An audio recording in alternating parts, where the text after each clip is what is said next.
శివన్న మనం ఇప్పుడు ఇక్కడి నుంచి చూస్తుంటే మనకు ఉగ్రస్తంభం కనిపిస్తుంది కదా. ఒకసారి మన ఉగ్రస్తంభాన్ని దాని యొక్క డీటెయిల్స్ అండ్ క్లియర్గా హిస్టరీ మొత్తం చెప్పు. ఒకసారి చెప్పవా, క్లియర్గా ఎక్స్ప్లెయిన్ చేయవా చాలా డీటెయిల్గా? సంతోషం సార్. చాలా క్లియర్గా చేస్తాను సార్. మనం యాక్చువల్గా ఇదంతా హిరణ్యకశిపు ఇండ్లు అని చెప్పాం. ఓకే. అంటే భక్త ప్రహ్లాద పుట్టిన ప్లేస్ ఇది. హిరణ్యకశిపుకు విష్ణు అంటే కోపం. ఎందుకు? ఈ హిరణ్యకశిపు వాళ్ళ తమ్ముడిని హిరణ్యాక్షుని విష్ణు వరాహవతారం సమానం చేశాడు కదా. అప్పుడు హిరణ్యకశిపుకు విష్ణు అంటే కోపం. హిరణ్యకశిపు వండుకుంటాడు, ఈ విష్ణు రేపొద్దున నన్ను కూడా సంహారం చేస్తాడేమో, సంహారమే లేకుండా వరం కావాలనుకుంటాడు హిరణ్యకశిపు. అప్పుడు హిరణ్యకశిపుల గురువు ఎవరు? శుక్రాచార్యుడు, ఒంటికను రాక్షసుడు శుక్రాచార్యుడు. శుక్రాచార్య దగ్గర వెళ్ళి గురువుగారు నాకు చావు లేకుండా వరం కావాలి అంటే శుక్రాచార్య అంటాడు, నువ్వు ఫస్ట్ శివుని తపస్సు అని చెప్తాడు. ఫస్ట్ శివుని తపస్సు చేసినప్పుడు హిరణ్యకశిపు శివ పైనుంచి కిందికి వస్తాడు. ఏమయ్యా అంత ఘోర తపస్సు చేస్తున్నావు అంటే, స్వామి నాకు చావు లేకుండా వరం కావాలంటే, శివుడు నువ్వు సృష్టికి విరుద్ధంగా కోరుతున్నావు అని శివుడు వరం ఇవ్వలే. అప్పుడు మళ్ళీ హిరణ్యకశిపు శుక్రాచార్య దగ్గరికి వెళ్తాడు, నాకు శివుడు వరం ఇవ్వలే అంటే, ఈసారి ప్లానింగ్తో తపస్సు చేయి, ఈసారి బ్రహ్మదేవుని తపస్సు చేయని చెప్తాడు. అప్పుడు హిరణ్యకశిపు ఈసారి వచ్చేసి బ్రహ్మదేవుని తపస్సు చేస్తాడు. ఓం బ్రహ్మదేవాయ నమః అని. తన ఘోర తప చేసినప్పుడు బ్రహ్మదేవుడు వైకుంఠం నుంచి కిందికి వస్తాడు. ఏమయ్యా అంత ఘోర తప చేస్తున్నావు అంటే, స్వామి నాకు చావు లేకుండా వరం కావాలంటే, బ్రహ్మదేవుడు కూడా అంటాడు, నువ్వు సృష్టికి విరుద్ధంగా కోరుతున్నావు, నేను ఆ విధంగా వరం ఇవ్వలేను, వేరే విధంగా కోరుకొని చెప్తాడు. అప్పుడు హిరణ్యకశిపు ఆలోచించి, స్వామి నాకు వచ్చేసి మనిషి రూపంలో సంహారం ఉండకూడదు, జంతువు రూపంలో సంహారం ఉండకూడదు, పైన సంహారం ఉండకూడదు, కింద సంహారం ఉండకూడదు, ఇంట్లో సంహారం ఉండకూడదు, బయట సంహారం ఉండకూడదు, రాత్రి సంహారం ఉండకూడదు, పగలు సంహారం ఉండకూడదు, నాకు ఏ ఆయుధం లేకుండా సంహారం లేకుండా వరం కావాలి అంటాడు. అప్పుడు బ్రహ్మదేవుడు అలాగైతే ఓకే అని చెప్తాడు. అప్పుడు చావు లేకుండా వరం ఇస్తాడు. అప్పుడు కృతయుగంలో చావు లేనివాడు హిరణ్యకశిపు కదా. ఎక్కడికి దేవతలు రాక్షసులు అందరూ హిరణ్యకశిపే కొలిచేవాళ్ళు, ఓం హిరణ్యకశిపే నమః అని. బట్ హిరణ్యకశిపుల వైఫ్ నీలావతి వాళ్ళ దంపతులకు వచ్చి భక్త ప్రహ్లాద జన్మిస్తాడు. ప్రహ్లాదుడు మాత్రం మహావిష్ణుమూర్తిని కొలుస్తుంటాడు. హిరణ్యకశిపు చెప్తాడు, ప్రహ్లాద మహావిష్ణుమూర్తి మనకి ఎనిమి, మనకు శత్రువు, ఎందుకంటే మీ బాబాయిని సంహారం చేశాడు కాబట్టి మహావిష్ణుమూర్తిని కొలసాకంటే ప్రహ్లాద వినడు. లేదు తండ్రి, నా గురువు దైవం వల్ల మహావిష్ణుమూర్తి, నేను కొలిచేది మహావిష్ణుమూర్తికే. అప్పుడు హిరణ్యకశిపు కోపం వచ్చి, అలాగైతే నా కొడుకువి కాదు, నా శత్రువు నువ్వు, ఎందుకంటే నా మాట వినటం లేదని ప్రహ్లాదునికి అన్ని చోట్ల చంపడానికి ప్రయత్నం చేస్తాడు. సముద్రం లేయడము, ఫైర్ లేయడము, స్నేక్స్తో కలిపేయడము, ఎనీథింగ్ చేస్తాడు. కానీ మహావిష్ణుమూర్తి ప్రహ్లాదుని కాపాడుకుంటూ వస్తున్నాడు.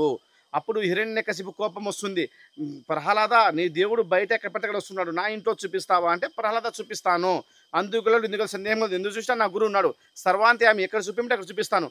అప్పుడు ప్రహ్లాదుడు హిరణ్యకశిపు ఇద్దరు యుద్ధం చేసినప్పుడు హిరణ్యకశిపు చెప్తాడు, నీ దేవుడు నా ప్యాలెస్ లో ఈ స్తంభంలో ఉన్నాడని చెప్తాడు. ఇదే ఉగ్రస్తంభం అంటే మన ఫిల్లర్స్ చేసి ఎట్లా ఇండ్లు కడతామో, బిల్డింగ్ కడతామో అటువంటి ఫిల్లర్ అనమాట. ఈ దేవుడు ఈ స్తంభంలో ఉన్నారా అంటే, ప్రహ్లాద ఉన్నారు.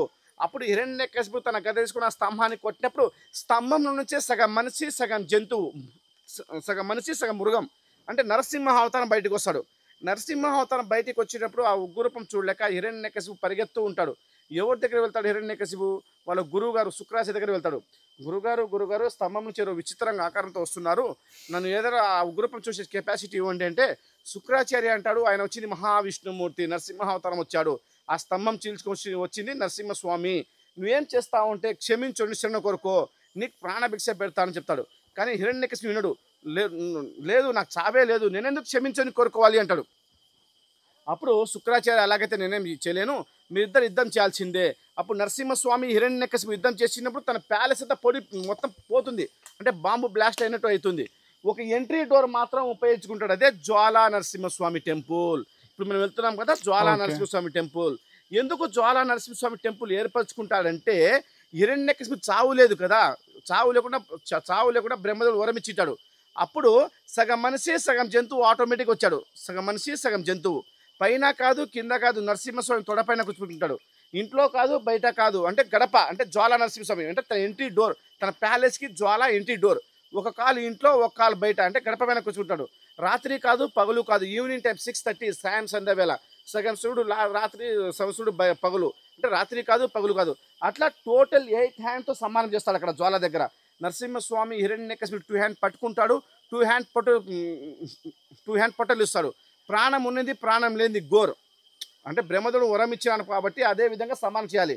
టూ హ్యాండ్ హిరణ్యకశిపు పట్టుకున్నాడు, టూ హ్యాండ్ పొట్టెలు ఇస్తాడు, టూ హ్యాండ్ పేగులు జంజం వేసుకుంటున్నాడు, టూ హ్యాండ్ శంకు చక్రం, 8 చేతులతో సంహారం చేసిన తర్వాత హిరణ్యకశిపు ఒక డ్రాప్ రక్తం కింద పడినా భూమి బద్దలైపోతుంది, ఒక ఇది వస్తుంది, ప్రళయం వస్తుంది.